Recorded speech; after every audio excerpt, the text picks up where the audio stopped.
Dom današnjega slovenskega stalnega gledališča je svojo pot začel zelo pompozno.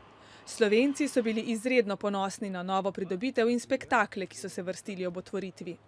To je bilo velik praznik za celotno skupnost. Naši ljudje so bili navdušeni.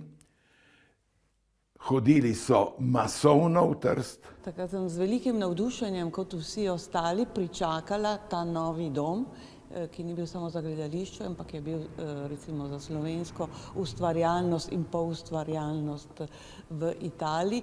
Prostorna dvorana je bila zasnovana tako za mogočne scenografije kot koncerte in kino predstave. Poleg odškodnine, ki jo je plačala Italija in podpore Jugoslavije, so denar prispevali tudi številni izseljenci.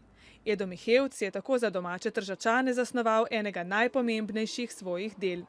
Notranjost pa je izraz njegovega, kako bi rekel, barvitega karakterja, duhovitega. Značilno za kulturni dom je bila takrat uporaba zelo razkošnih materialov, mozaiki, muranovo steklo. Blišč je kmalu pokazal tudi svojo temno plat. Že samo ogrevanje tako velikih prostorov se je izkazalo za ogromen strošek. Gledališče je dolgo nosilo breme rdečih številk. Mesto je slovenski kulturi namenilo odročno lokacijo izven središča, a je po 50 letih njena vloga vendarle pomembnejša. Postaja Tržaški kulturni dom eden izmed kulturnih centrov Trsta. To je prišlo še bolj do izraza prosto letošnjo koprodukcijo z deželnim stalnim gledališčem, s to dvojezično predstavo.